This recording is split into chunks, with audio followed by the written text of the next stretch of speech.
Yeah, afternoon, everyone. I'd like to call this meeting on the Special Commission of State Institutions to order. Yes. My name is Matt Millett, and I'm one of the Commission two chairs. As usual, before we begin, I'd like to let everyone know that this is the Commission meeting must follow open meeting law. Any votes taken during the Commission must be done for via roll call vote. We ask Commission members to mute themselves when they are not speaking and use the raise hand feature um, if you'd like to ask a question or like to speak. Before speaking, please state your name. That way everyone know who's talking. For any questions from the audience in the Q&A in this meeting, Sita will review the question and hold them until the end of the meeting. Today's meeting is scheduled for 2 hours. We'll take a break almost halfway through the meeting. We hope everyone had a moment to view the agenda. The other items will be discussed today. We had CAP services supporting our meeting today. These are captions that have helped people follow the discussion. If you need help turn them on, the captions, please let us know. We ask people to speak in non-rush pace and provide yourself with a brief pause for the cap translator to write what you have said. We ask that you speak with few actors as possible. Doing so will help all our positions understand important information that is shared here today. We're trying to buy folks the items I just mentioned. If needed in this meeting, it can keep us on track.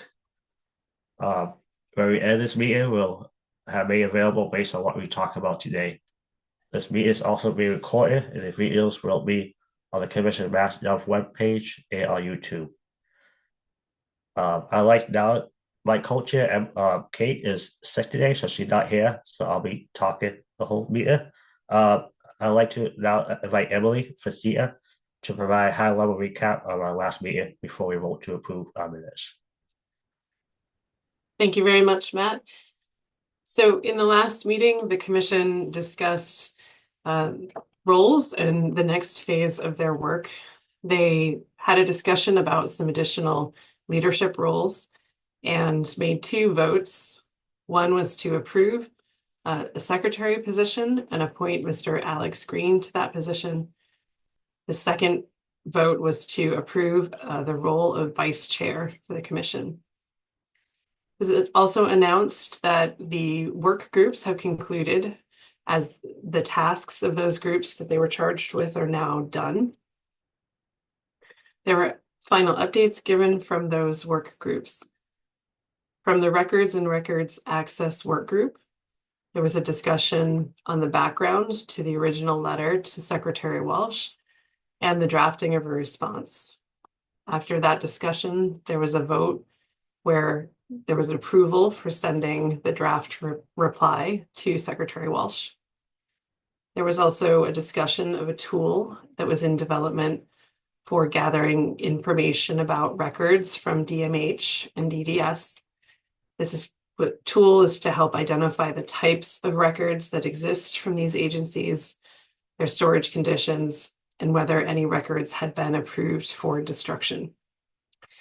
The Burials and Burial Location Work Group discussed several areas, including veterans who were buried in state cemeteries, National Register of Historic Places, including areas of burial related to former institutions, public access trails and cemeteries that coexist, as well as some questions from commissioners. The Framework for Remembrance Work Group discussed a presentation by Pat Deegan and Devin Anderson in September, and a presentation from Alex Green on the Met-Firm Cemetery in November. From there was a discussion with the Commission of the Burials and Burial Location additional area for research. And there was a summary presentation of the rest of the draft report that was shared with the Commission as prepared by CEDAR, summarizing facts from history and from recent days on the timeline of different bodies and governing bodies of state institutions and other information related to the charge of the commission. Thank you, Matt. Thank you, Emily. This is Matt again. Before we dive into the afternoon sessions, we had to vote on the meetings for the commission's last meeting back in November. Draft copies of the meetings was emailed to members earlier this week. Do any members have suggested changes to these minutes? If not, we can proceed with the vote. As usual, we conduct a roll call vote. So if everyone could please unmute themselves, and I will, Kate from CN will now call the names in alphabetical order. Hi, thanks, Matt. Good afternoon, everyone. This is Katie Galati from Cedar. I will Okay. now read out members' names in alphabetical order by your last name. Okay, Katie, sorry, I need to stop you for a second. This is Yeah. Matt. I had a motion to approve the minutes. Oh, sorry about that. My fault.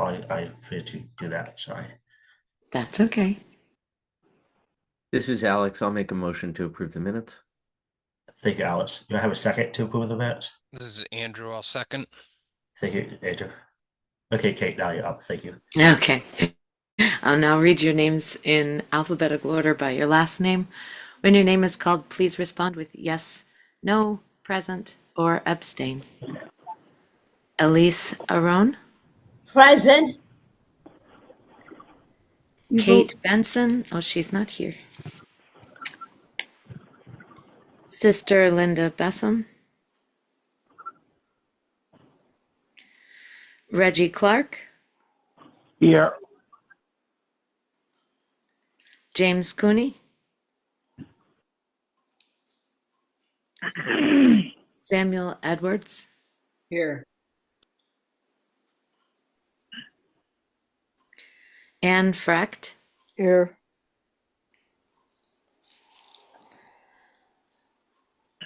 Alex Green, Here. Bill Henning, Andrew Levrow. Yep, approve. Thank you. Mary Mahon Macaulay, Hi, this is Julia O'Leary from Matt's Office on Disability. I'm here in Mary's place today. okay.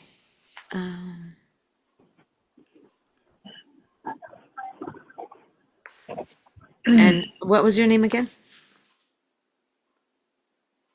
Sorry, it's Julia O'Leary. I'm our general counsel. Okay, thank you, Julia. Evelyn Mateo, Laurie Medeiros, Present. Matt Millette, Approve. Vesper Moore, Present. Brenda Rankin. Yeah. Thank you. This is Matt. Did we miss anyone? Thank you, Maris. Thank you, everyone. And the minutes are approved as written. The copies of the approved minutes and all the materials from commission meetings are available on the commission's webpage.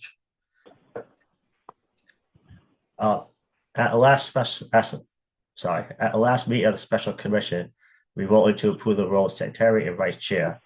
Alex had a role as secretary for the special commission. The vice chair is still vacant. The vice chair would be helpful for role as the vice chair could step in the co-chair. Yeah, Matt, or in this case, Kate were sick. That way, I would do all the talking. Because I love talking. The vice chair also helped by working with co-chairs regularly and reaching out to members before meetings to make sure everyone attends. I'd like to open this for session. Any special members of the commission would like to step into this leadership role?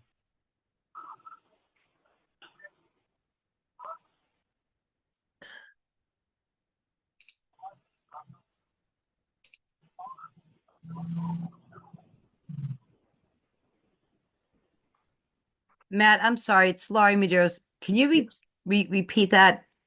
What are we doing right now? So at the last, this is Matt Millett again. At the last commission meeting, uh, we voted to approve the role of secretary, which Alice was voted into.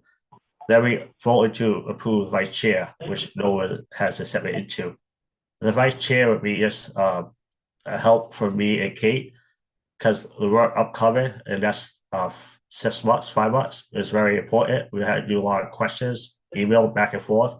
I work nights, so I'll be sleeping during a lot the other day. So we like that second person to help out if Kate is unavailable too. So that what we the what the role of vice chair is to help me and Kate out in case we need it because the work upcoming until the end of the term is very important.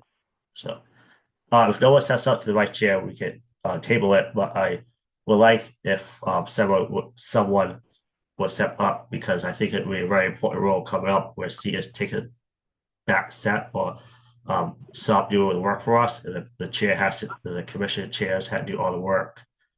Just to get help for me, Kate. Was that does that answers people questions? Oh, your question? Sorry. Thank you, Matt. Thank you.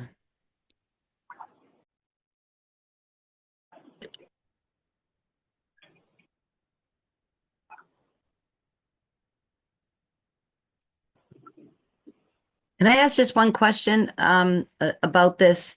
And Yeah. it's okay if folks don't know.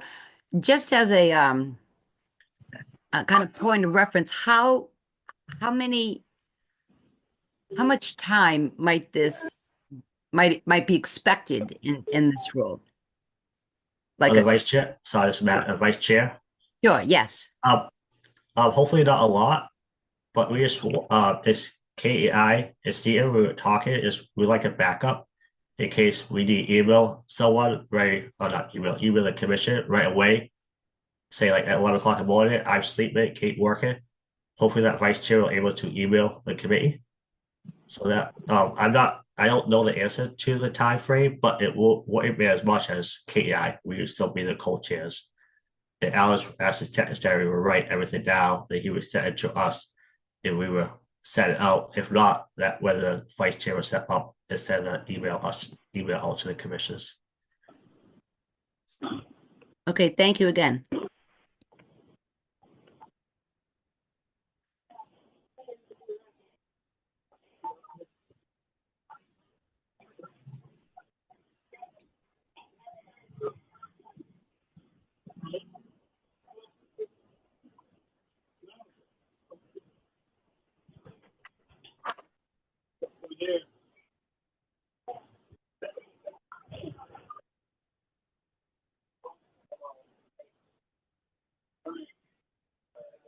Um, as um as a co-chair, I like to take yes, I was just say I would like to table this. We'll take it up at next meeting. Thank you. So upcoming work in commission, a special commission. The next item we want to discuss this meeting is scheduled for 2025. We need to finish for a review of the report and give them a feedback so that they can finish their report and send it to the commission on January 15th. After that, we need to make our own recommendations and a final report for state legislature that is due by June 1st. We need to agree on how often we like to meet and the best days and times of those meetings. We should also consider how long we want these meetings to last. Do we want CETA to create a short post for else the best day and time to meet in advance? Or do we want to talk about it right now? Next slide, please.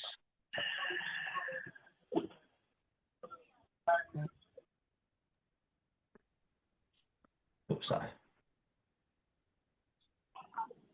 Hi, this is Alex. Just in terms of the scheduling when the new year starts, I think we are going to want to meet monthly.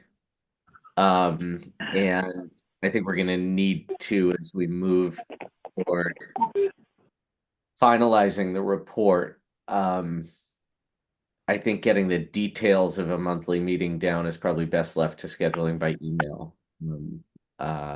with Cedar sending that around if that's possible. But just to clarify, so we're looking toward a finalized report from Cedar in January. We have until June 1 then to make recommendations based on what the report's findings are. Those recommendations we will have to draft as a commission, and we'll have to approve those and go through them all. And then both the report and the kind of summary of the commission's findings and takeaways will be submitted to the legislature. That's correct, right? Alice, this is Matt. I believe the legislation have to receive a report by June 1st. So June 1. yeah, so by C will send us their recommendations report on January 15th. By like mid-May, hopefully we like to have our recommendations done. That way you can write everything down. Then late May, we have a final commission meeting, vote on the recommendations. Then by June 1st, we send it to this to To the legislature. to the state secretary, clerks of the Senate, House, Joint Commissioners, and a couple other people. So Okay, that's helpful. So the starting basically in February is when we're going to want to have read the report, all of us, in some way or another, or some of us should probably volunteer to read for others and explain for others and go through it with them, and then start to take up the questions in February of what the recommendation. yes, yeah. So by late January, we hopefully everyone read the commission's the CR's letter. By that go from there. So Okay. Laura, you have a question? Raise your hand. Yes. So, just real quick. Are there two separate tracks? One, the report, the final report, and the submission of that report, and any preliminary conversations about extending the work through the legislators? Because I know their fiscal year ends June 30th, but if there's anything that needs to be on the radar, that's a really narrow window. Or are they two separate tracks? Laura, what do you mean by two separate tracks? I have a So I was is little there confused. a legislative, like, let's, address some of the legislators to ask them to be prepared to have us extend the work if that's what the recommendations are, and or any budget requests if that's what the recommendations are. Is that something that happens side by side with the written report, or is it the written report embedded in there are those things? I think that what the decisions we have to have. The main report, the main issue of the report will be what we recommend. Then, if we recommend more time, then we ask for that or more money.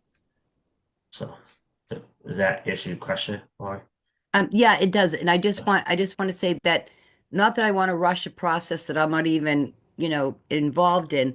It just seems like a narrow window because, by June 30th, we've got the new year, July 1st. So I'm just mindful of the timeline if that feels very crunchy. You know what I mean? Yeah, yes, I do.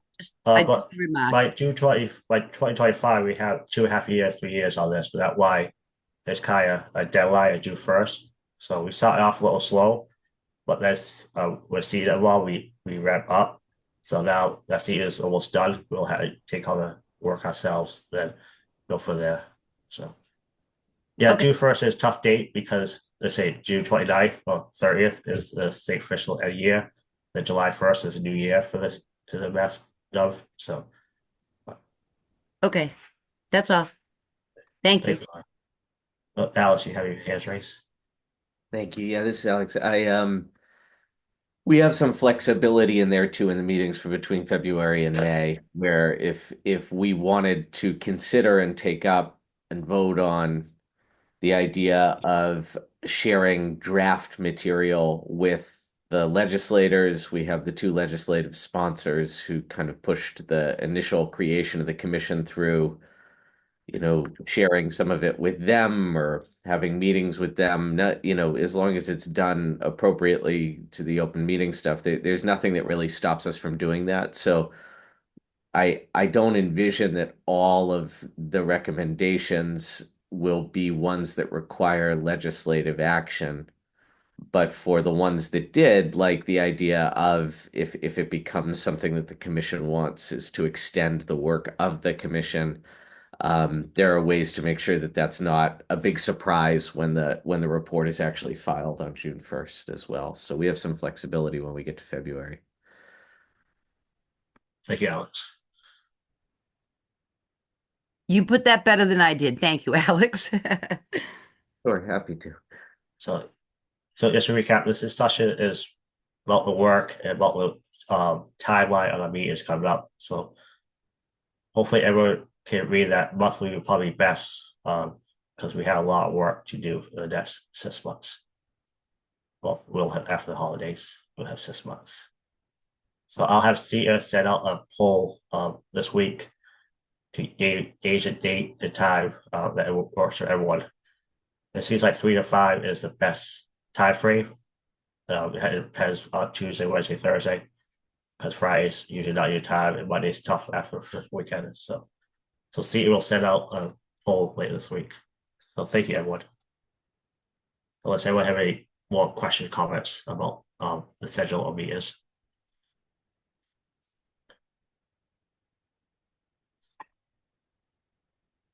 So the next topic, we want to talk about is the report review working group. The special commission, the vote to approve report review working group at the special September meeting. The purpose of the working group is to collect feedback, comments, and edits on the CE draft report. The working group is looking for 2-3 additional council members.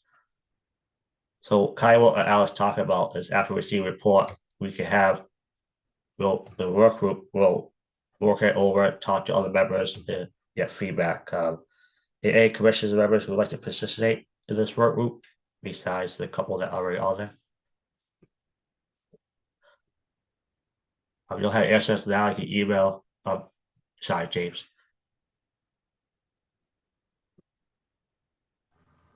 I would be interested. Thank you. Yeah. So, Jason, can you email Sia?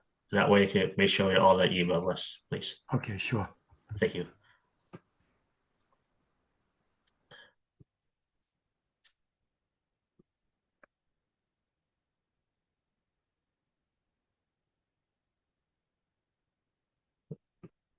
So, thank you, everyone. I'd like to ask Sia to lead the session. That is the first draft they've been working on.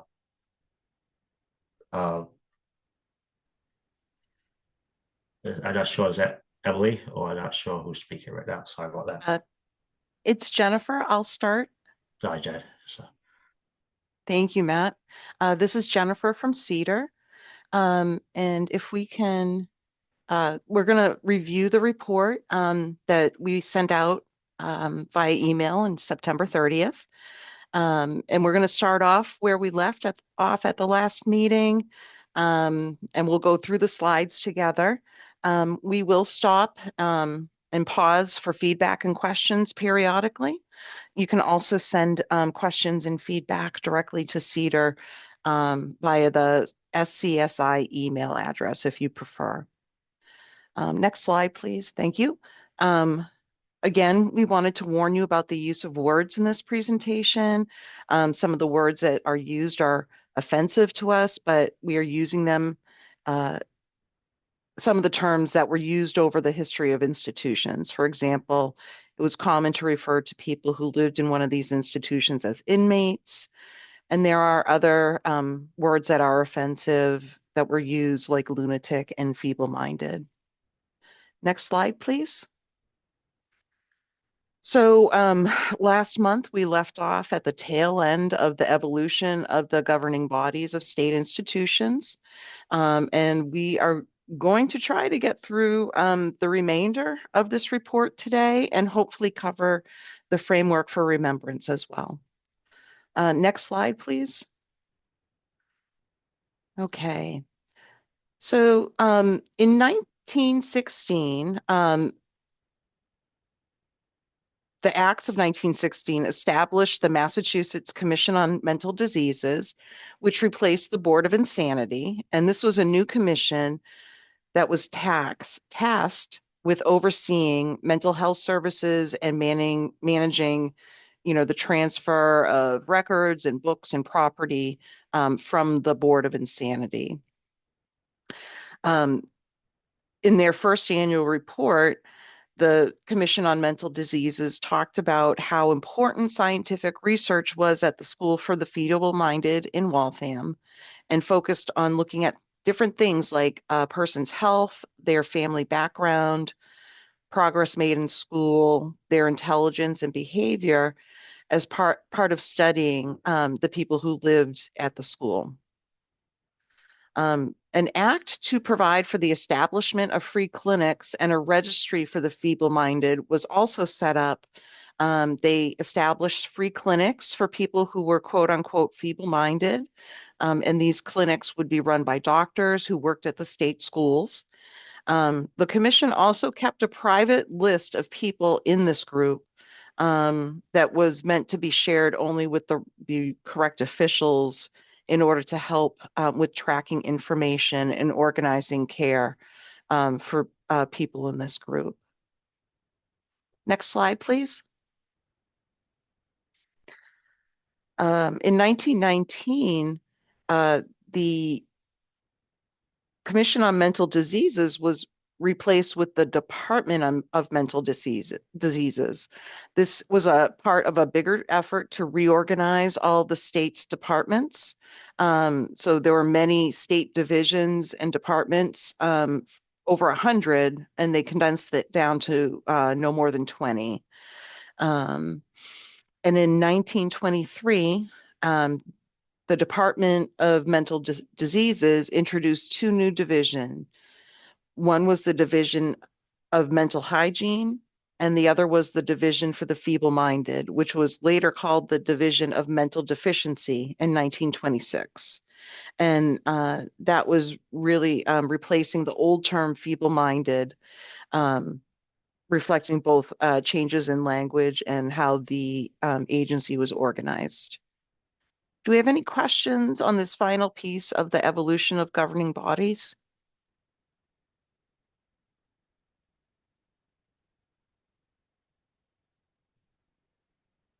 Okay, next slide, please.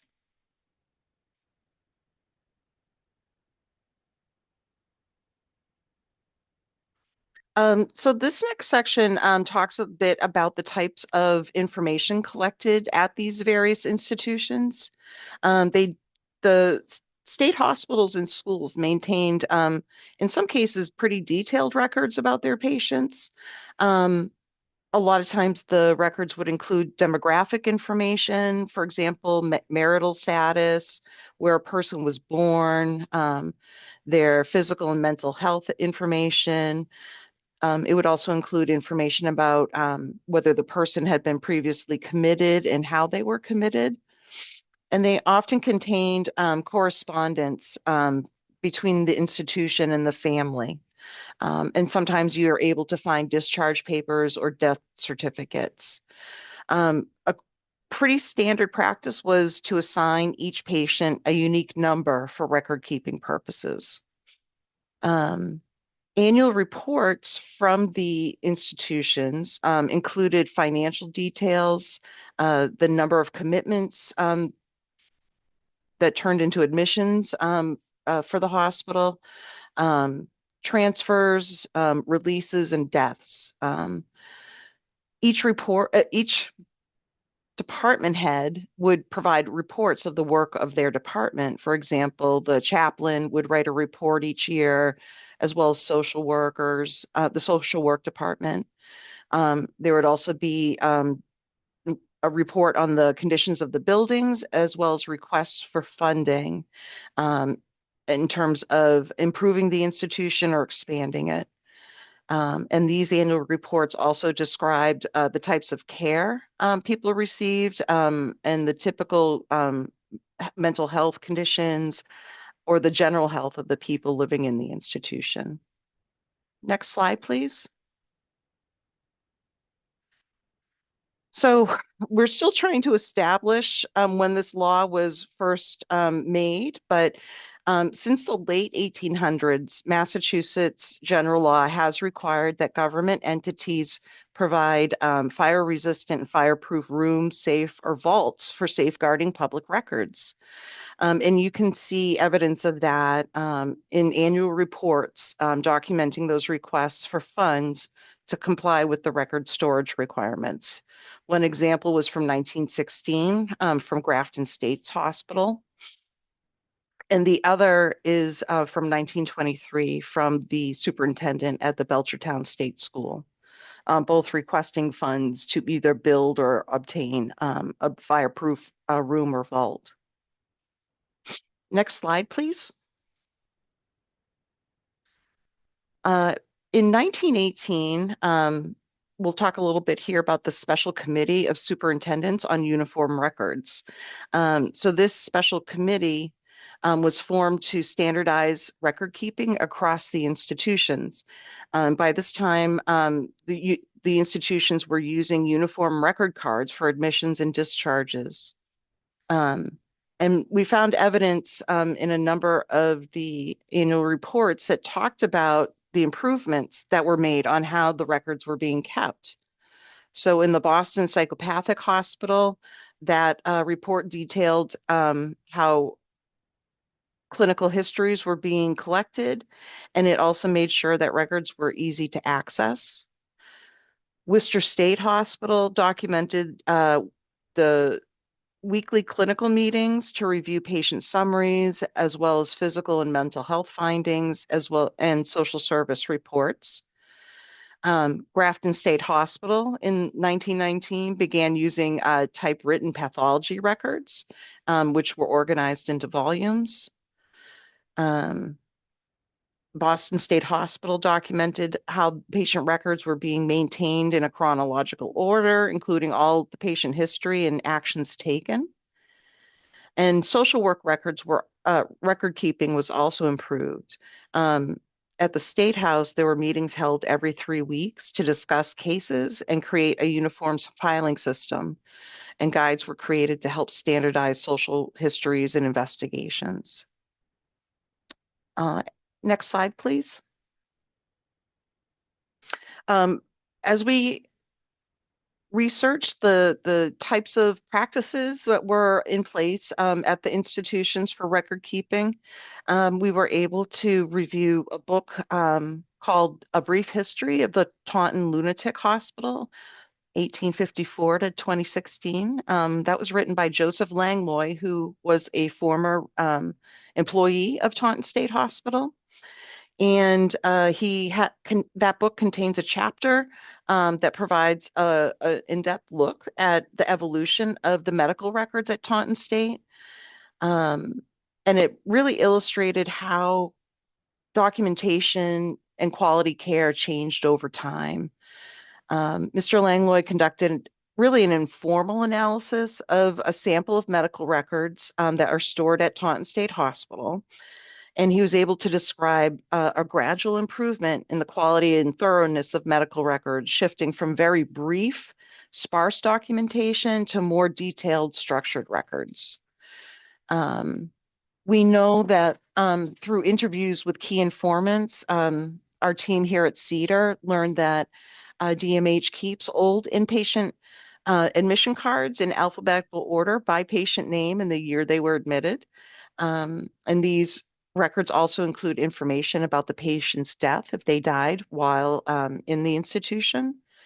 However, it isn't clear about how long the records, clear information about the records that are stored at Taunton or the specific periods that they cover. We do know that some of the records from Taunton and Foxborough are securely stored at Taunton State Hospital. Next slide. Any questions on this section of the report?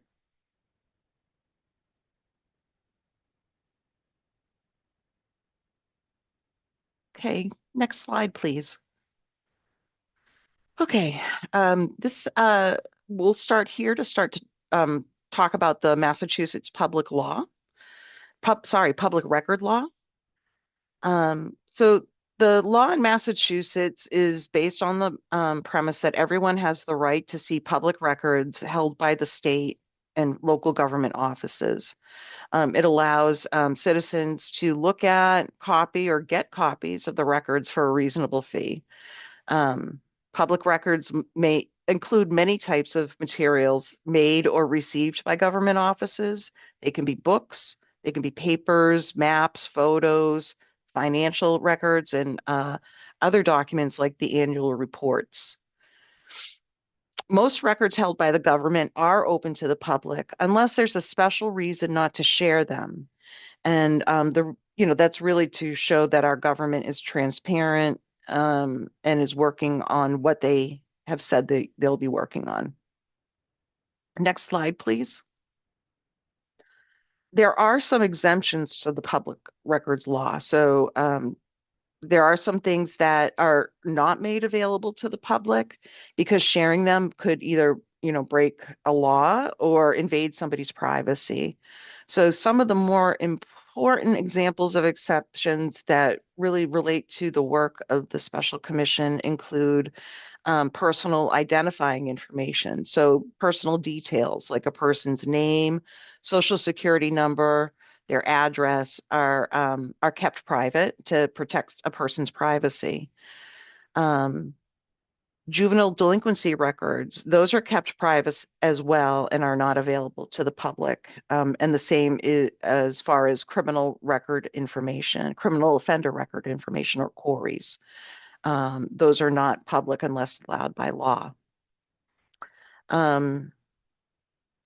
Medical records that contain private health information are private, and there's specific language apparently on institutional records that are exempt from the public record law. Next slide, please. So who oversees the public records? All of our public records are managed under the Secretary of the Commonwealth. The Records Conservation Board is a group that helps oversee important public records, records that come from different agencies such as DDS and DMH. And the Records Conservation Board makes the rules about how state agencies should keep their records. The RCB is what Records Conservation Board goes by.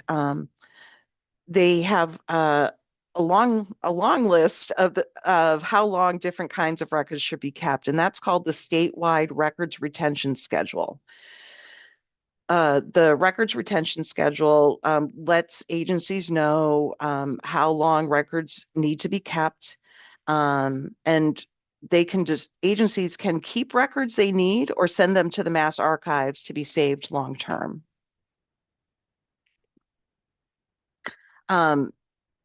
For records that are created by DDS and DMH, for example, the agencies must apply to the Records Conservation Board to request when a record set is transferred to the archives or destroyed.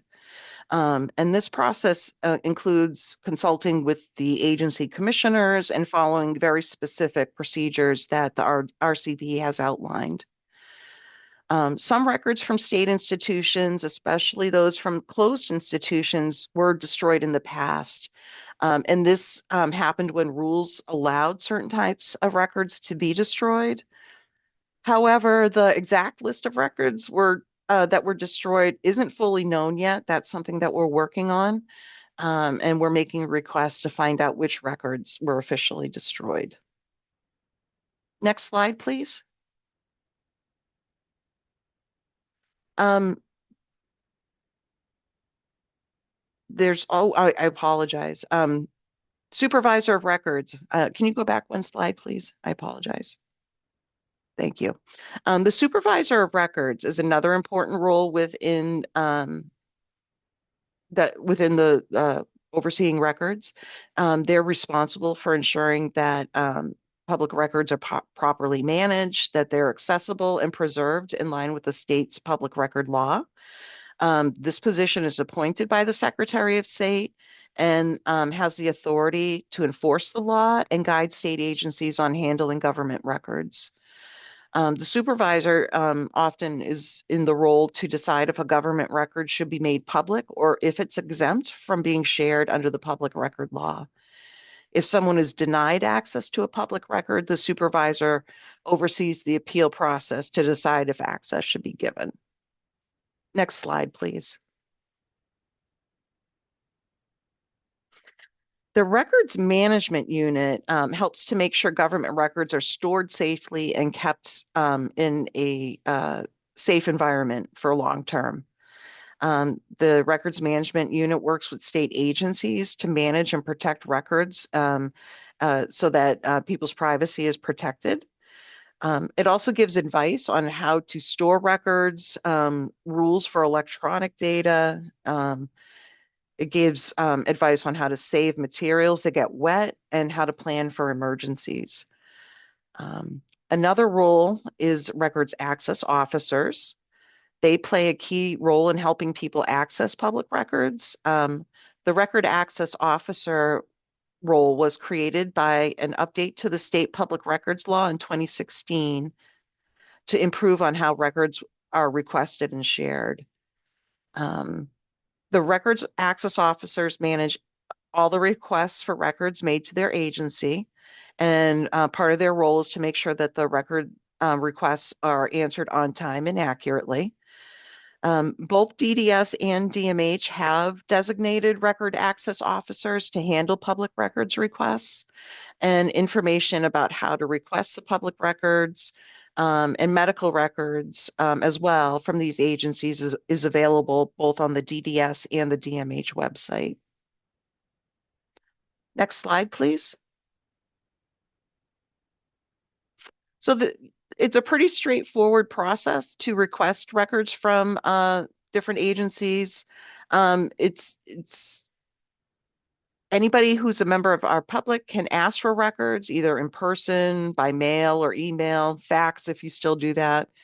And you don't have to explain why you want them, and you don't have to show identification.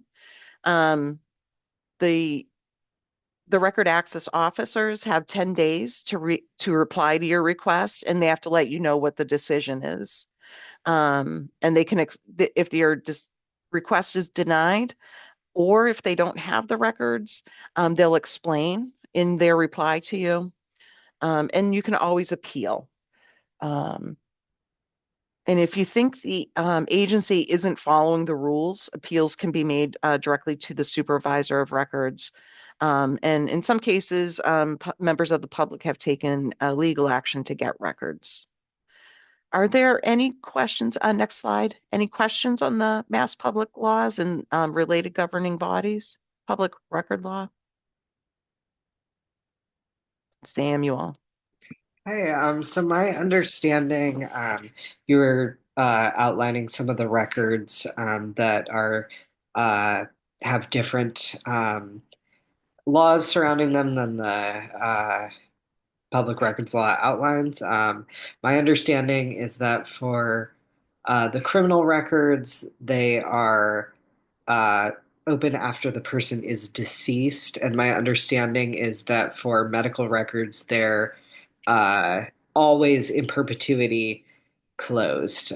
So just kind of, am I think I'm correct in saying that. Just the kind of wanted to clarify that difference. Thank you.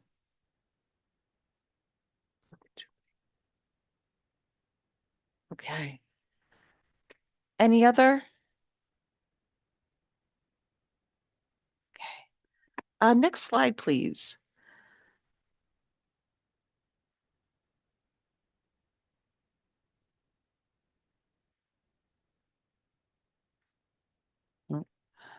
So I apologize. I just think my slides are a little bit off.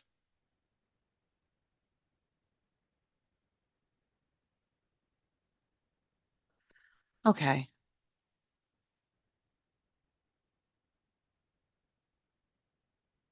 Okay. I apologize. DMH and DDS have regulations regarding privacy and confidentiality of patient records. Under most circumstances, they are not open for public inspection. There are some exceptions outlined in the DDS and DMH regulations that govern records.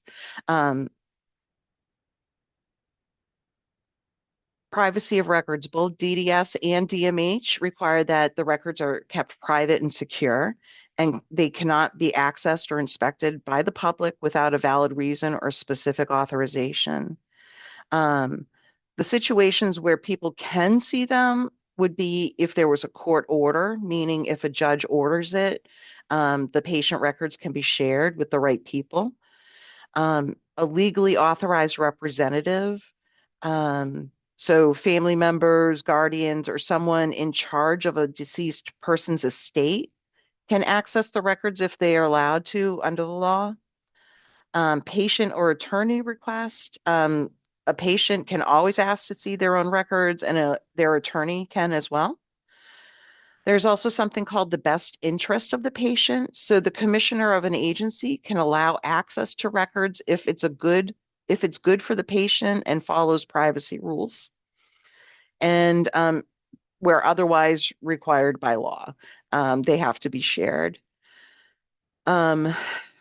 There is a 20-year retention period that's required for medical records under state law, and records cannot be destroyed or transferred to the state archives without the prior approval from the Records Conservation Board. Next slide, please. So the DMH and DDS regulations that govern records are available online. The DDS regulations was last updated in 2009, and the DMH regulation was last updated in 2021. And these regulations establish guidelines for both the maintenance and management of patient records at state-run facilities as well as provider agencies. The goal is to ensure thorough, accessible, and accountable record-keeping practices.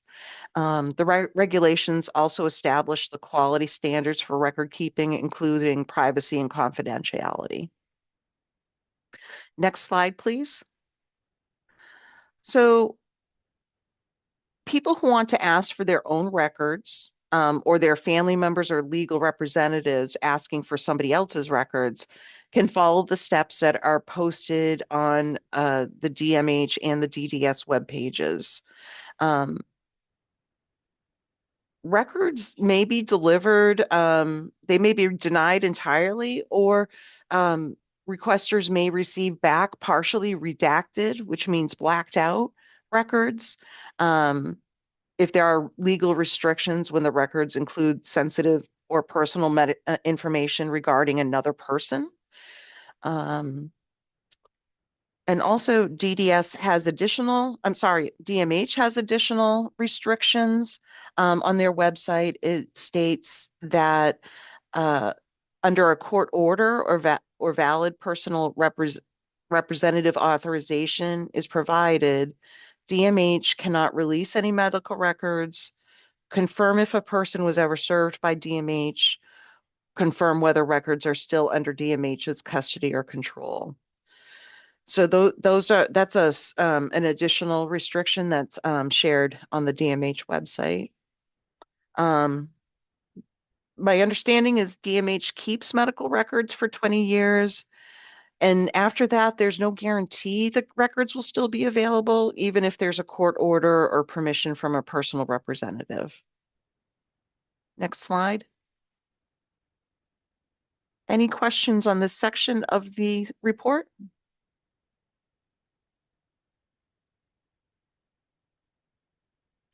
Okay, why don't we go on to the next slide?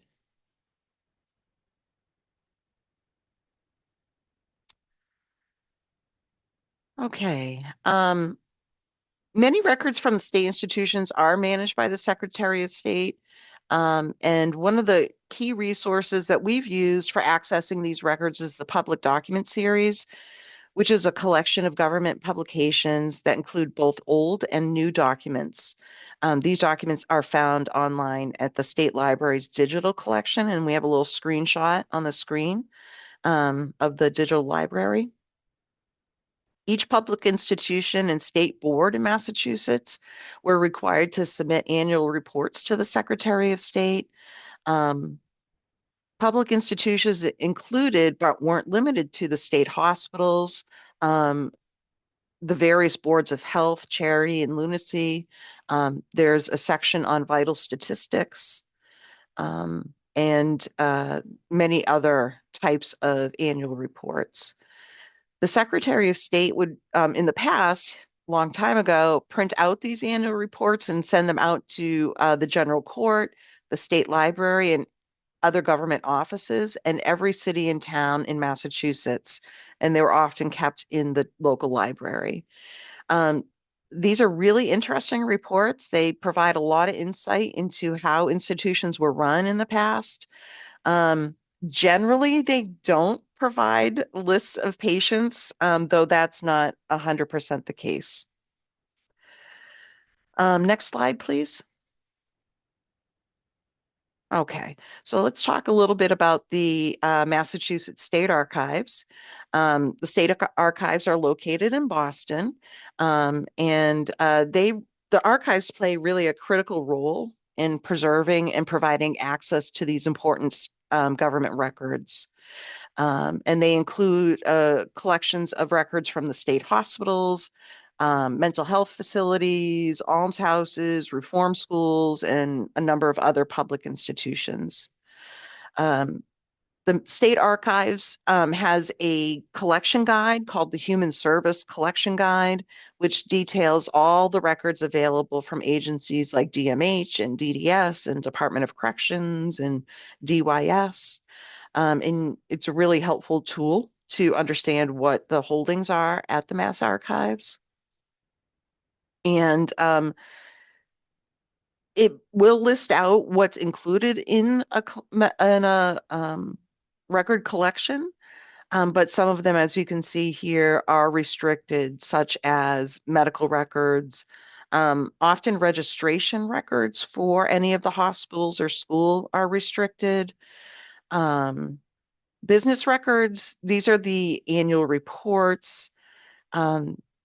Those are available online. Death records, sometimes institutions maintain their own death records, especially if the institution had a cemetery on site. Death records may not have always appeared in local vital records, where the community births, marriages, and deaths are typically maintained. So sometimes they were preserved in the institution's records.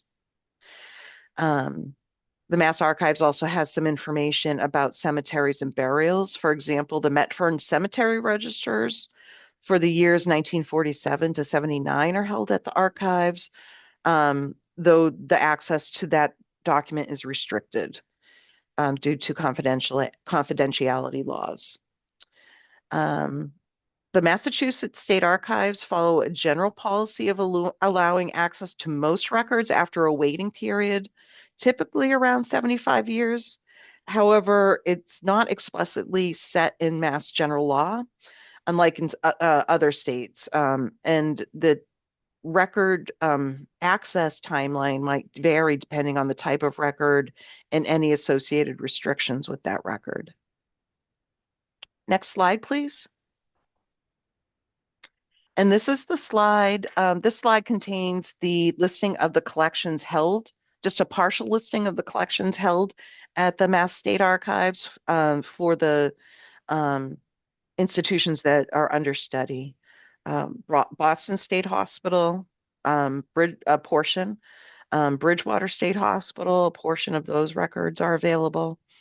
Danvers State, Fernald, Grafton State Hospital, Medfield State Hospital, Metfern, I'm sorry, Metropolitan State Hospital, Northampton, Tewksbury State, and Westboro State Hospital. And there's a little bit of a gap there in the records from Westboro. Next slide, please. Any questions on this section? Yes, this is Mary Mahir McCauley from MOD. And I'm curious because, you know, I know often within this group we talk about death records and the various like protections on them in different places. And what I'm confused about is that there's death certificates, which I'm assuming is a death record. And, you know, I live in Quincy and I've done this on many occasions for loved ones and others. I mean, I can go right to Quincy City Hall with a name and I can pay for a death certificate. And it's not, you know, it's not private. I mean, it's, the public can get it. So is that what's on, as far as a death record, is death records, does that more than a death certificate per se? So, yeah, Samuel, do you have your hand up? Yeah, so I was just going to clarify. I think what you're referring to are referred to as vital records. So vital records are the death records that are like created by both the town and the state. Those are for death records, those are always open. We have them up to 1930, but if you go to the vital records office, they, you know, can print them off for you from, you know, very recently as well. Right. So those are always open. There are some internal hospital records that record deaths that I think are kind of in a gray area because of the fact that the hospital records are so restricted. Yeah. So I think that that's what Jennifer's referring to in her slide is the internal ones that were kept by the hospital. But you're correct that one way to get around those restrictions could be to search, you know, vital records, which are completely public, both at the archive and at the vital registry. So that would be one way to find out more information about people who died in the hospitals as well.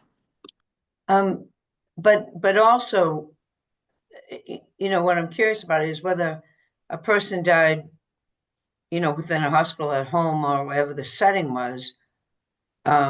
What I've found is, you know, if they died in a particular city or town, you know, you just go to the town hall, the city hall, if you need a death certificate, and you get a death certificate. That, you know, that's pretty public. And what amazes me, but this is not to be expanded upon here, is that they put the person's social security number on the death certificate.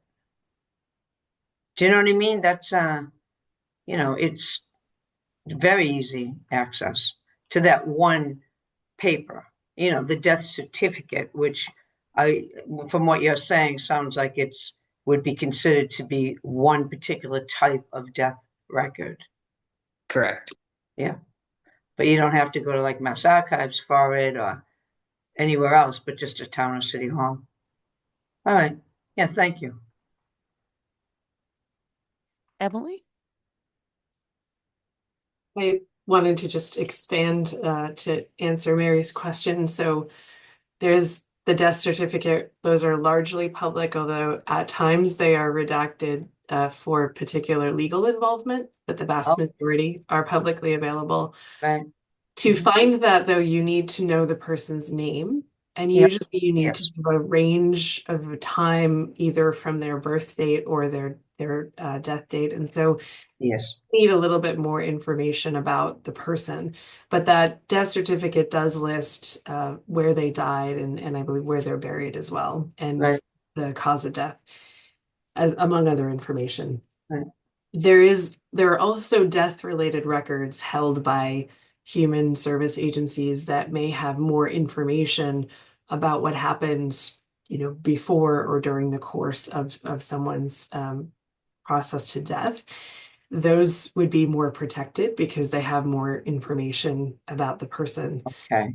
And then there Right. are also burial records, which would say, you know, for example, on the grounds of this institution, here are the names of the people who are buried. Right. As we have spoken with certain experts on privacy laws and other things, my understanding is that even though a death certificate might say where a single person is buried, there is Right. kind of more revealing information to say, on the grounds of this location where people were treated for, let's say, a mental health condition, Mhm. here are the names of the people buried there. Right. The inference then that that person may have had a mental health condition. And so that information in a burial record in aggregate kind of gives a different piece of information when it's all put together. So I wanted to just Okay. clarify those three areas of Yes. records. I hope that helps Yep. answer your question. No, that is helpful because I had wondered about that, knowing that, and I do realize that, right, that you need usually a birthday, death, time of death, unless you're close to it, you know, you don't need the exact time. But the other statistical information that I'm familiar with, the Department of Public Health, for instance, does keep track of, which I'm sure is pretty closely guarded. It's not for public consumption. Is the suicide? There's the lists of individuals that have committed suicide when they're doing the statistics for the cities, towns, and the state. And those probably, I'm assuming those would be considered death records that, you know, are not something that are going to be shared because it's well, I don't know if they consider that also medical, but it also has all the different names of all the individuals on it. There are different modes of death that are recorded in vital statistics, Right. suicide being one of them, Yeah. homicide being another, Yeah. unintentional injuries, natural causes, that sort of thing. You would not be able to go to the vital statistics office and say, please send me, you know, the list of people who died by this mode of death. Right. So you'd have to have some Right. information about the person, and as long as that is not a legally restricted record, you may be able to access that single certificate. So Right. there are protections in aggregate, I believe, that you would have to navigate or, you know, have a use agreement as to why you would need that. It would probably be redacted information in that direction. Okay. Yes, thank you. That's helpful. Samuel? I guess a question I have about the hospital generated death records is like, from what I've seen in many cases, they contain actually less information than the vital records, which are public information. Like a lot of times the vital records do say, you know, this person died at this hospital, you know, this person, you know, passed away at, let's say, Tewksbury State. And I guess I have just a question around the sort of legality and the like thought process around that. I think that that's where it's a little unclear to me, I guess.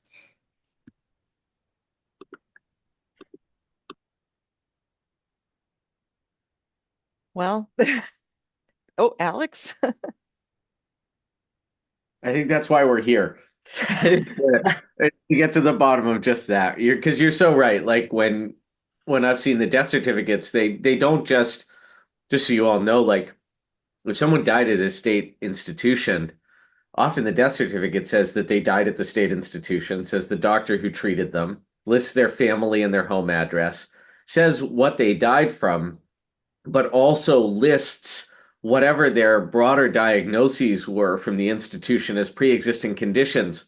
Wow. On a list of proximity-based diseases to their death. So it'll start with the thing that came closest to their death. Let's say they died of pneumonia. They'll say pneumonia. But then let's say that they had heart disease. Below that, it'll say heart disease. So you have pneumonia, heart disease. And then if they had a lifelong intellectual disability of some kind or developmental disability, it will say something like Down syndrome after that. And so it's vastly more specific, whereas the cemetery register that they have at the state archives that some of the stuff Sam you're referring to, like there it often just has for like the Fernald or Met State Cemetery, it's just the name, often a misspelling of the name, the burial location, and the death or burial date, and not much else to it. So it doesn't reconcile, it doesn't make sense. It's not, and I think noticing and noting and trying to make sense of those discrepancies is exactly the good work that Cedar's digging into. Yeah, that's exactly what I was referring to. Thank you, Hmm. Alex. Put that more succinctly than I did. And yeah, often how people actually find out about ancestors who are in these state hospitals is through the public vital records. So that's kind of what I was also referring to. Yeah. And the US Census too, right? Like where you can see so much and it will just say like inmate of an institution. And it just lists all, it tells you how long they've been in it and where sometimes depending on the year of the census, which institution they were in 5 years before that one. And so there's so much more information there that's just publicly available, even on Family Search or something like that.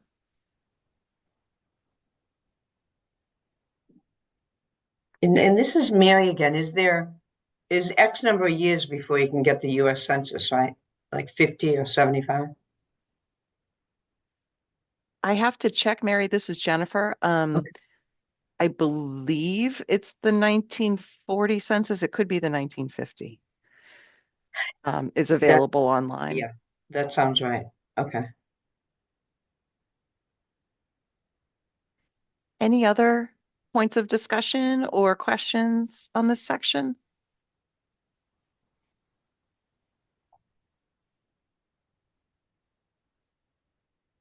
Okay, next slide, please.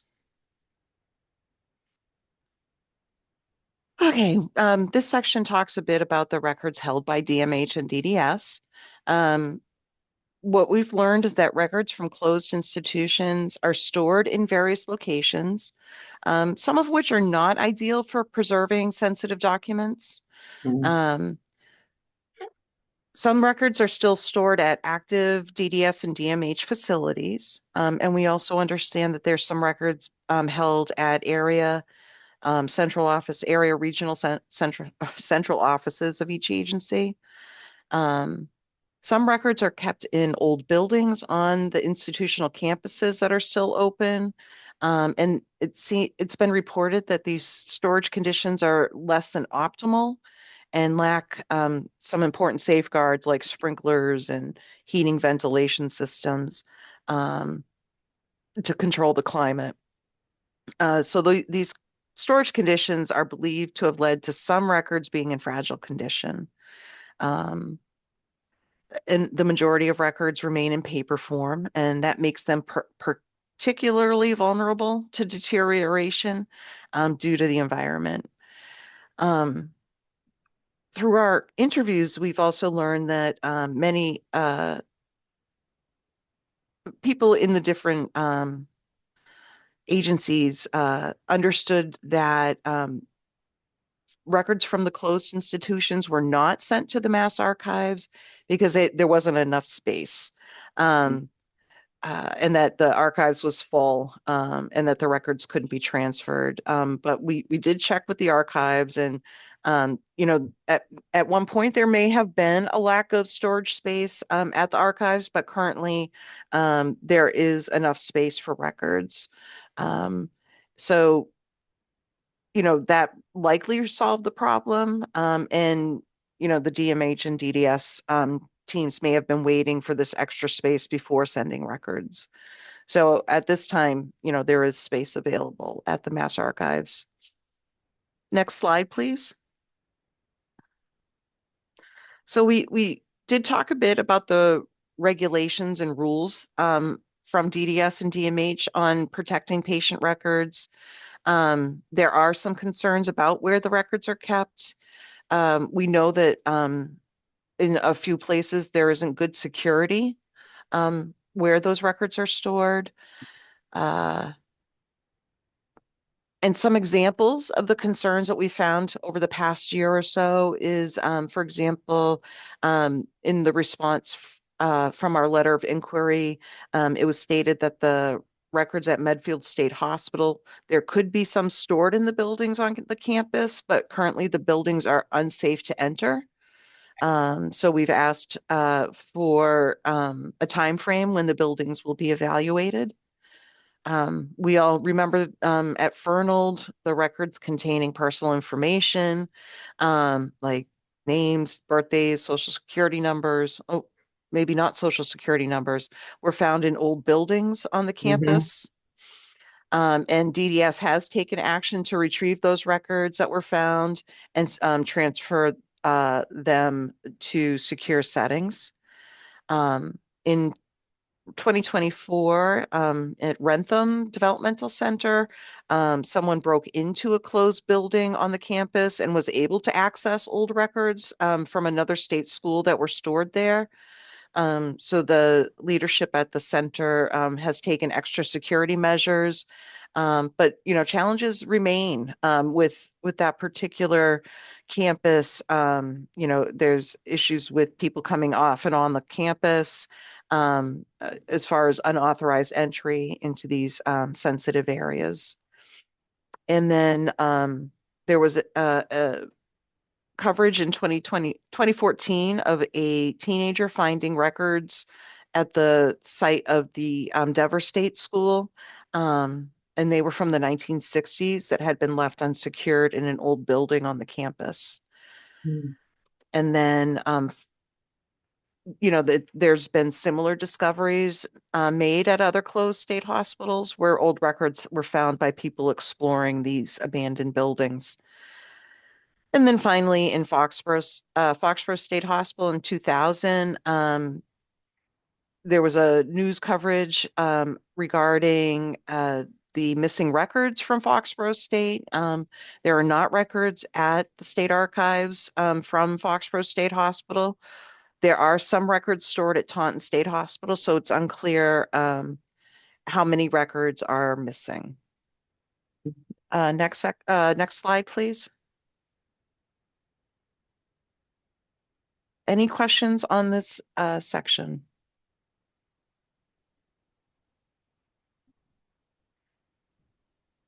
And Matt, just looking at the time, I'm not sure how far into the presentation the break slide is, but I don't know if you wanted to offer the break now, considering how long we've gone into the meeting. Hi, Jenny. This is Matt. Yeah, we could take a 5-minute break right now, right after that. Nice break right here. That'd be good. So Okay. take a 5-minute break. We'll be back in 5 minutes. Thank you. All right. Thank you.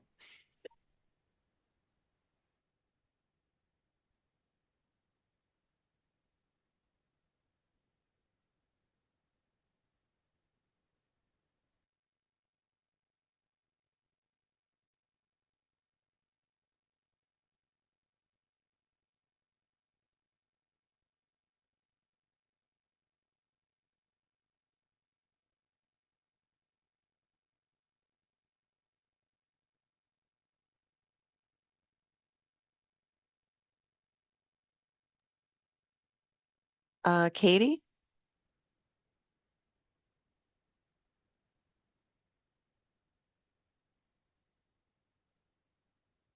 Yeah. Can you tell me how many more slides there are?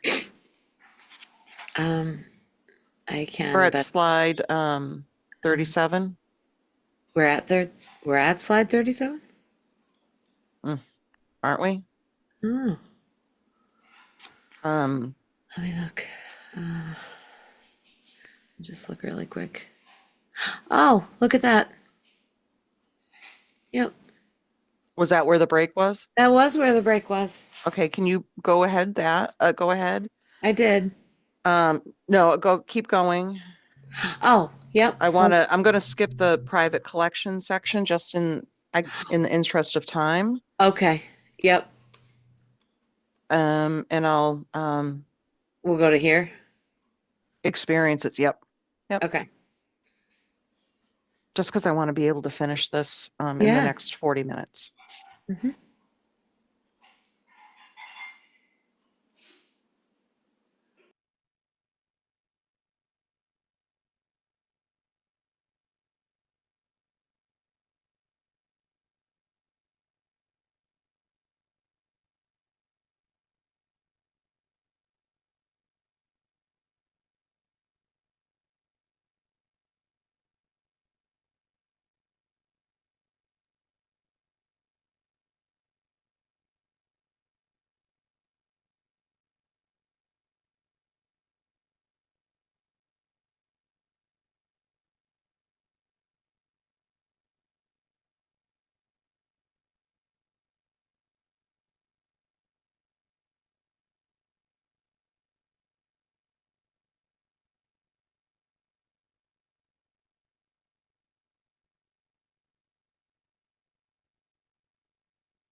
Hello, everyone. This is Matt again. Our 5 minute break is up, so I'd like to Jen to continue with the presentation. Thank you. Thank you, Matt. I did want to mention, I was just looking at the presentation. Um, I'd like to propose that in the interest of time, that I give a very brief overview of the private record collections. It's about 7 slides, and I think it might make sense so that we can get through the slide deck. But the should I wait a minute, Matt, or go ahead and get started?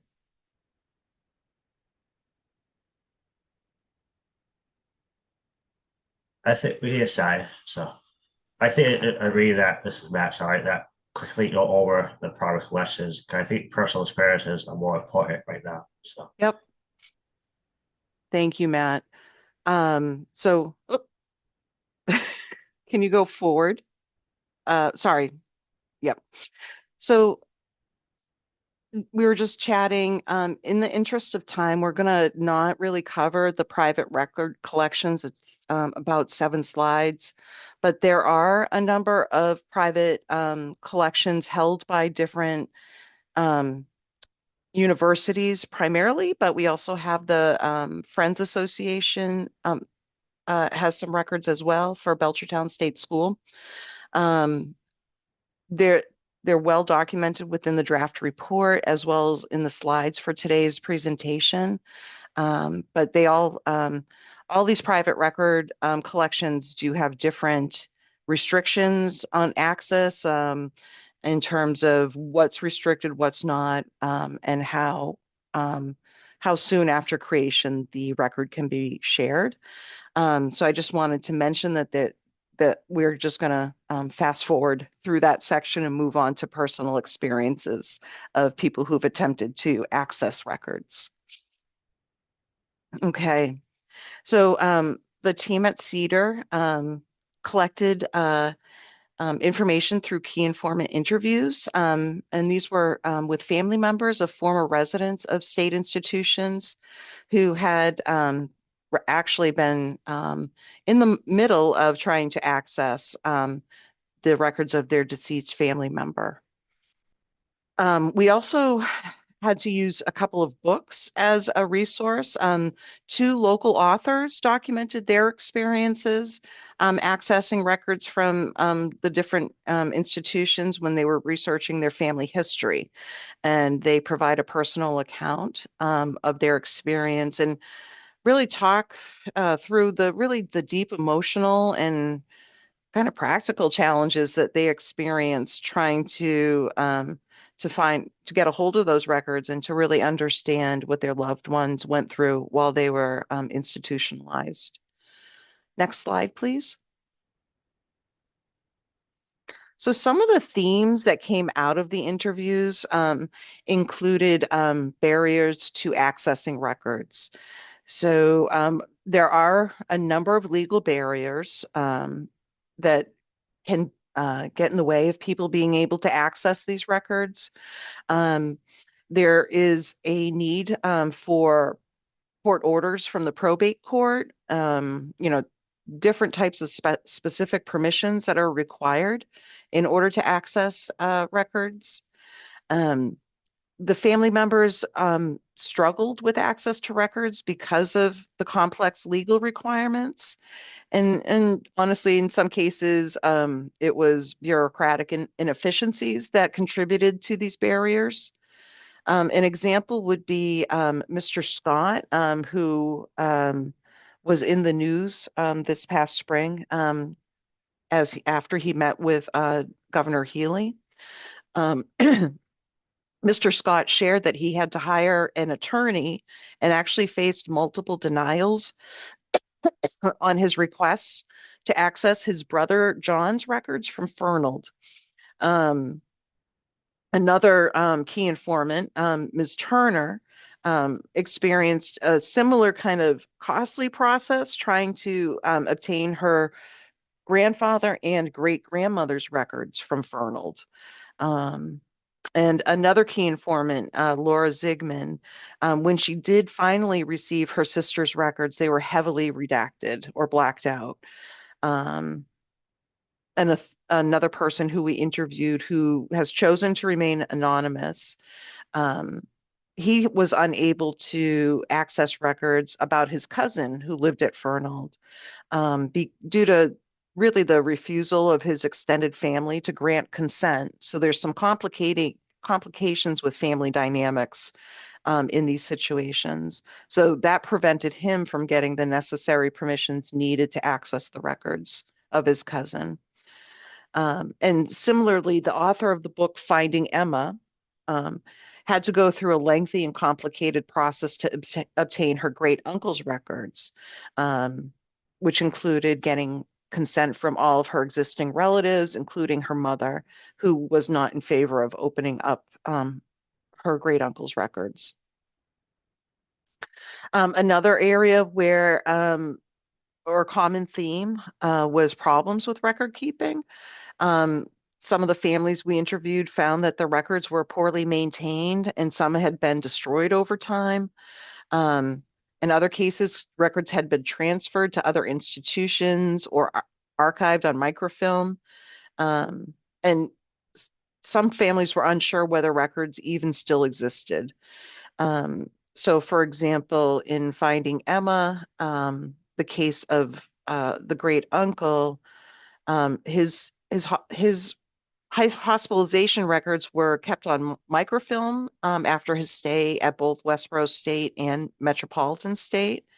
And so it kind of gives you an example of how records are often scattered, inaccessible, and sometimes at risk of being destroyed. A lot of times in talking with these families, we found that the searches were not just about finding information, but what they were really trying to do is understand family members who had been separated from them because of their disabilities. For example, Mr. Scott wanted to find why his brother was sent to Fernald in the first place and what happened to him. Laura Zygmunt was searching for her sister's records to really find closure after many, many years of sadness in her family from the death of her sister at a young age. These key informants all wanted to really understand their family history and really understand what their family members had gone through. So, for example, the author, Amy McGuigan, uncovered the truth about her grandfather's past and actually found a great uncle that she didn't know she had who had lived at Northampton State Hospital for decades, probably 35 years. Next slide. Another kind of common theme that we found was the key informants called for more transparency and accountability in the records access process. Laura Zygmunt specifically criticized the system and from her perception that it prioritized staff privacy over that of the former residents. And other key informants advocated for the creation of funds to help families navigate the probate process.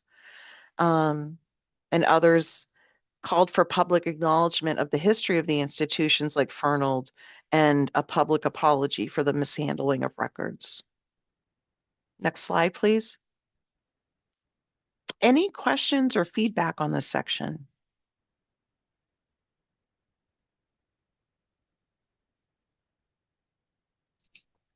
Jen, this is Matt. Yes. Question I have is can you go back a slide for me, please? That's my question had. So the creation of funds, did they say who will oversee that fund?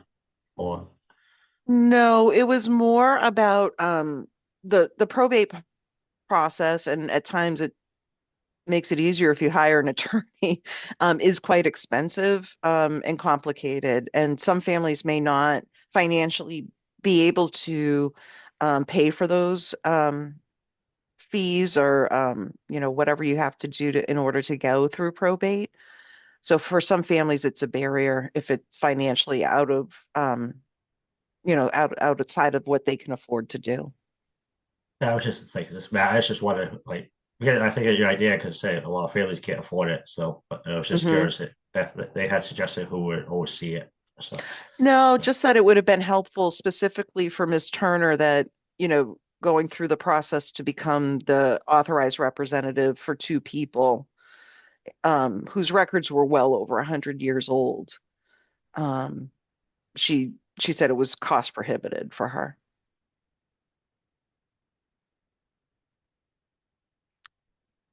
Any other questions?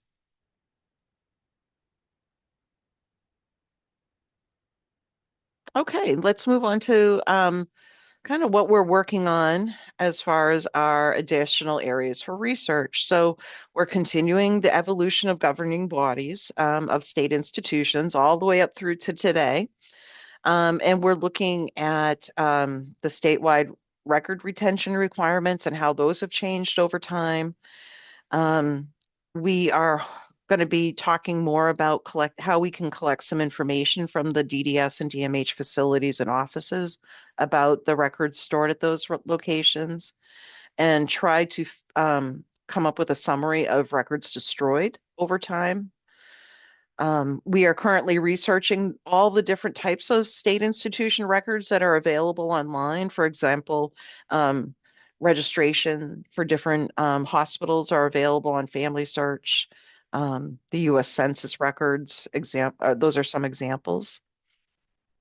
And we're digging into researcher access to records, which is really kind of very separate from family members accessing records. And we are hoping to get our analysis from the legal students at Harvard who are looking at comparative standards from other states as far as records access, and also HIPAA and how it relates to death records or cemetery records. Next slide, please. Okay. Now we'll wrap up our summary of the report with the framework for remembrance. Next slide. So we covered over the past year, we've done some presentations with a number of organizations that have created memorials or different types of framework for memorials. They include Belchertown State School Friends Association, the Danvers State Memorial Committee, the California Memorial Project, and the Willowbrook Mile.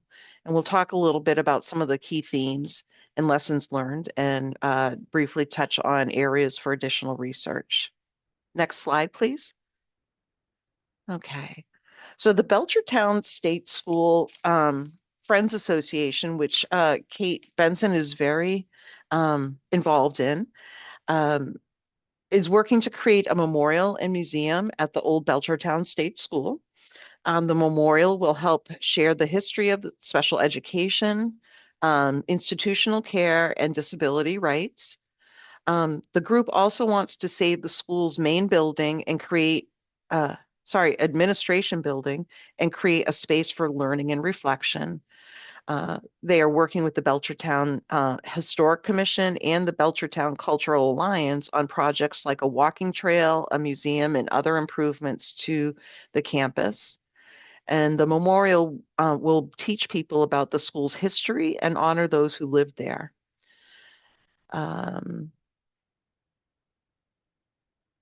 In 2019, the school, which was founded in 1922, was intended to care for children with developmental disabilities.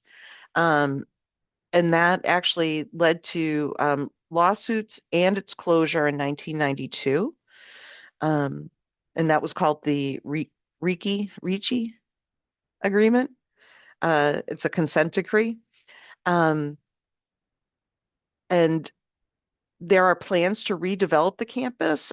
In 2006, there was a plan to develop it into a resort, and it has remained vacant because that plan did not go through. It's been vacant until buildings were starting to be demolished in 2015 for a senior living campus. In 2019, the Belchertown State School Friends Association was revived to preserve the school's legacy and to document the history of the state schools. They are going to repurpose the administration building to house the artifacts, and will also include historic images of Belchertown and other state institutions. And the Friends Association relies on community partnerships, fundraising, and donations for support. And some key lessons that they learned include the importance of collaboration, careful planning for artifact storage, and securing funding from government grants, private foundations, and corporate donations. Next slide. The next group that the work group met with was the Danvers State Memorial Committee. That was with Pat Deegan. As a brief summary, this memorial committee worked to restore and honor the cemeteries at Danvers State Hospital, The group was made up of former patients and community members, and they worked to replace the simple markers with headstones that had the names of people who died there, showing respect for them. The group also worked to make sure that when the land that the institution was on was sold, that money would be used to create housing for people with mental health needs. They were also successful in having perpetual care of the cemetery included in the sale of the property. So those cemeteries will always be maintained by the owner of that property. And really what the larger goal of the committee was to honor the past and make the future better for people who need support. Next slide, please. The work group also met with folks from the California Memorial Project. California Memorial Project was created to remember former patients of state hospitals and care centers in California. It was started in 2002 through a law called Senate Bill 1448.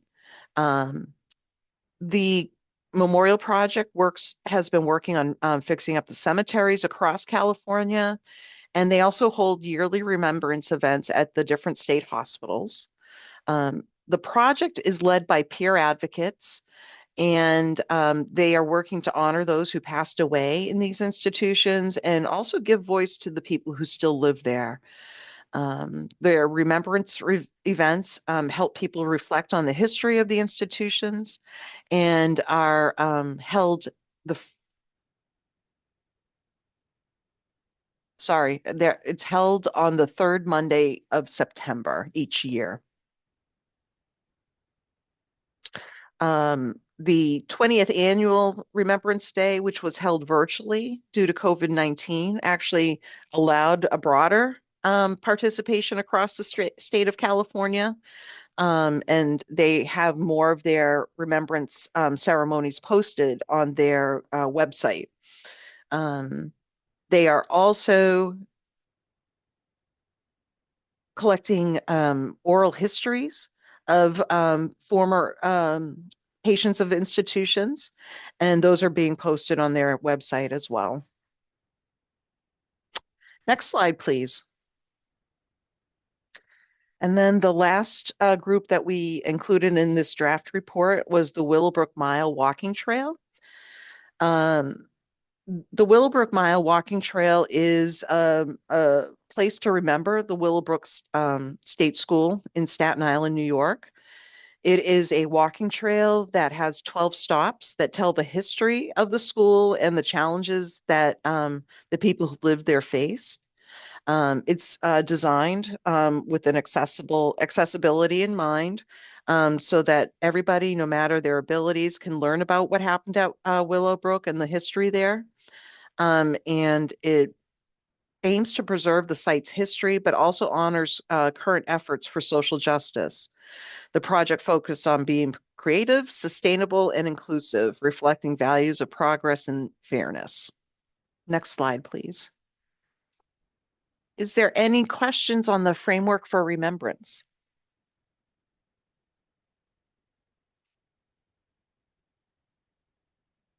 Okay, let's move on to the last couple slides.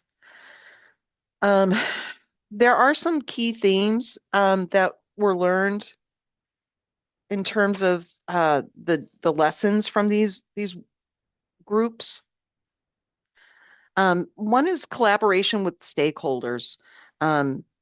Each project emphasized that it was really important to work with various stakeholders, whether they're former residents, their families, advocates, or allies, including people from different government agencies and community organizations, in order to have the design of the memorial be welcoming, engaging for people with a wide range of needs and interests.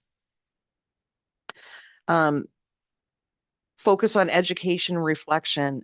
Each group wanted to make sure that there was educational opportunities to teach people about the history of the institution and also the social justice issues that surround disability rights. So looking for opportunities through museums and trails and interpretive messages, materials, can help the visitors learn more about the institution and what it was about. And then finally, community engagement and advocacy. Several of the memorials, such as the California Memorial Project, is really not only about remembering the past, but continuing to advocate for systemic change and improved care for people with disabilities that currently live in institutions. So ongoing advocacy is a core component of the California Memorial Project. So the Framework for Remembrance Working Group, I think, was able to really get some insights into how different approaches to memorialization can ensure that different institutions are not forgotten and that the people who lived and died there, that their dignity is restored. Next slide, please.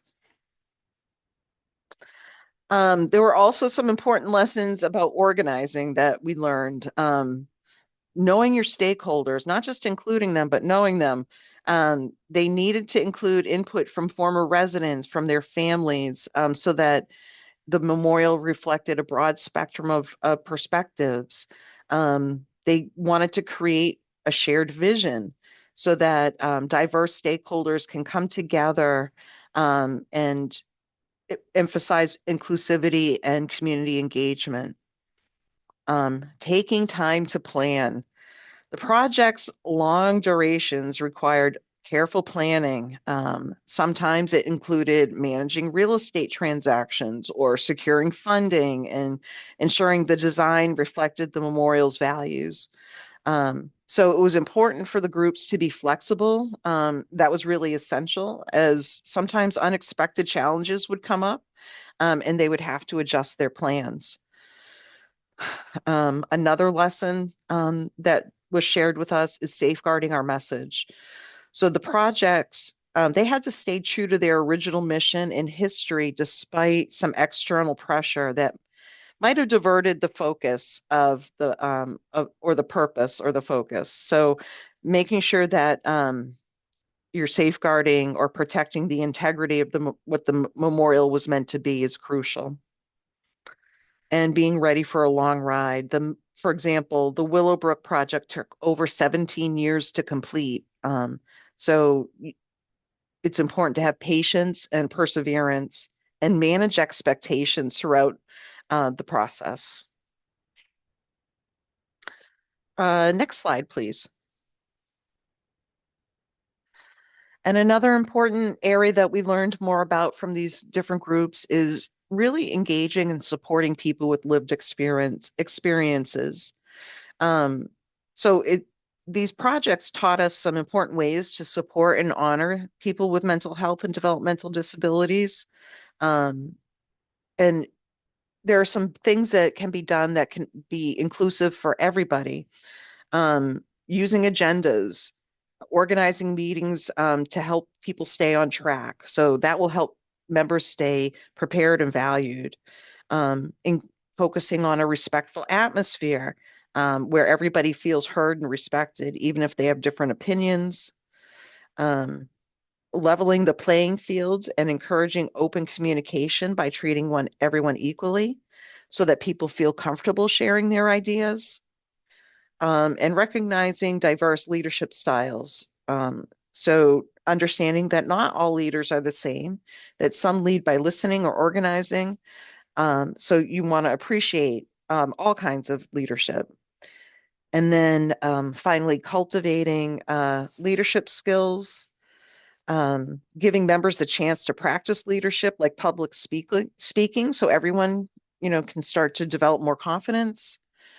Engaging the general membership, so keeping members involved by having regular events, encouraging people to share their thoughts and ideas and memories of the institution.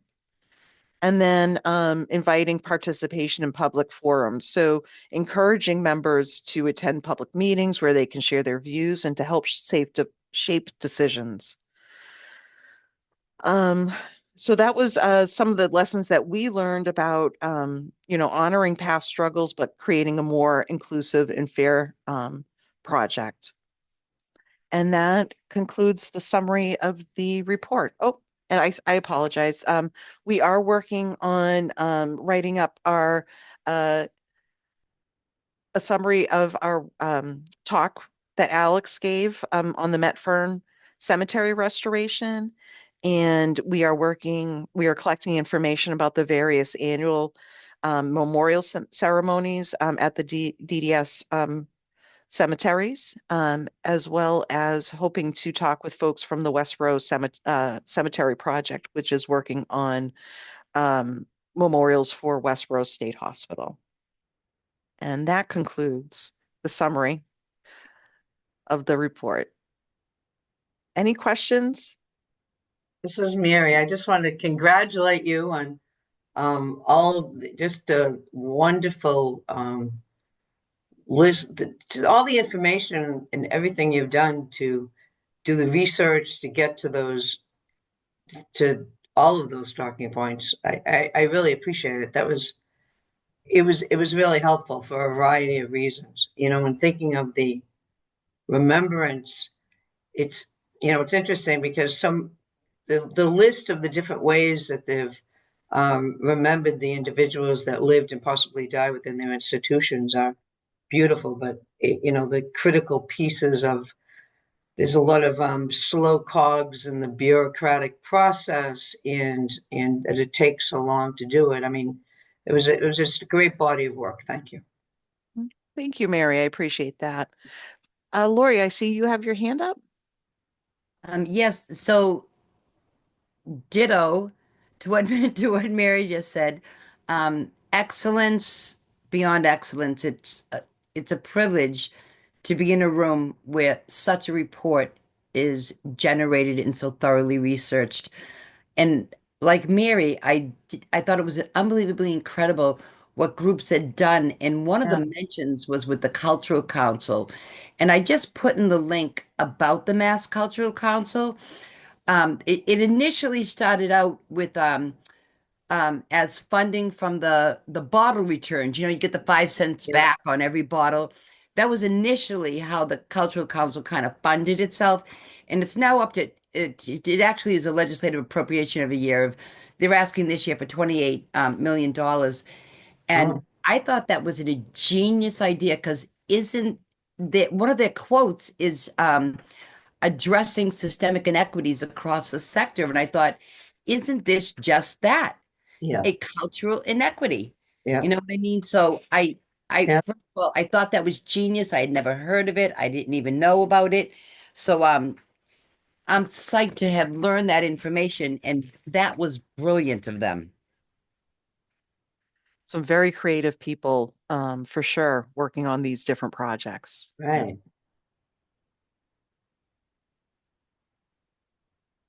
Okay. Well, Matt, I will turn this back over to you. Thank you. Thank you. Listen, Matt. Thank you, Jennifer and Sia, for that report. It was really thorough, like everyone said. So next steps. So Sia will be sending an email out about poll dates for the next meetings and time frame. So if everyone could please reply back quickly, so we set up meetings that when people had dates in the books or on the calendars, so we can get that again. Any other questions or comments to talk about? If not, we can. I have an announcement, if I may. Sure, Mary. Not everyone knows here, but again, this is Mary Meehan McCauley from Mass Office on Disability, and I am retiring from the Commonwealth. It is bittersweet news for me, and as I share it, of course, I'm happy about my 35 plus years with the Commonwealth, and I've loved all of it. And it will come to an end as far as working in a professional capacity for the state on February 28th. So I wanted to let everyone here know that. I'll be in any meetings that happen prior to that, and I'll be really trying to stay tuned with everything that's happening with this commission beyond that. So I just wanted to announce it. Thank you, Ms. Matt. Congratulations. Well, it's, I said, bittersweet moment, so. Thank you, Matt. Any questions, comments? Not that we can follow up Mary retiring, but Yeah, Um, thank you, Mary, for everything. You've been so amazing in all of this and such a great colleague to work with. And Oh, it is bittersweet. Congratulations. I know. And Thank also, don't go. But no, I'll still be around. good. Please, please. Laura, you have your hand raised? Yeah, I don't know if we missed it, but at some point earlier on in the meeting, I think it was you, Matt, that was mentioning, we're thinking about how to set dates after January 1st or something. Did we get to that, or is that something that's going to be done over email? Oh, email. We decided to Okay. do over email. So Sia should send up email out, maybe not tomorrow, but early this week, and hopefully try to get it done before the holiday season. Because if not, we won't get till after the New Year. So if I can Okay. answer it as soon as I just- possible, that'd be great. I So, just didn't want to have missed that. That's all. no, yeah. So And speaking of Matt, happy holidays to everyone. Oh, yes. Happy holidays. so no other question, comments. Motion. Can I vote to adjourn? Do I have a motion to adjourn the meeting? Motion to adjourn. Thank you, Second. Mary. Okay, have a second. Yeah, second. Thank you. And we'll do a roll call vote now. Yep. This is Katie from Cedar. Once again, I'll read out your names in alphabetical order. If you could please respond with yes, no, or abstain, it would be appreciated. Elise Aron. I think she left. Yeah, at least Fred had to Kate, step out. Kate Benson is out. Sister Linda Bessam. Reggie Clark. He had to leave for another meeting. Okay. James Cooney. Yes. Great. Samuel Edwards. Yes. Thank you. Anne Fracht. Yes. Thank you. Alex Green. Yes. Bill Henning. Andrew Levrow. Yes. Mary Mahan McCauley. Yes. Evelyn Mateo. Lori Medeiros. Yes. Matt Millette. Yes. Vesper Moore. Yes. And Brenda Rankin. Did I miss anyone? Hey, Great. that's about it. Thank you, everyone. Have a happy holiday, and we'll see you after the New Year. All right, great. Before. Take Thank care. you. Happy holidays, Bye. everyone. Thank you, Bye everyone. for now. Thanks again, Jennifer, for all your hard work. You're welcome. Thanks, Lori. Have a good holiday. You too.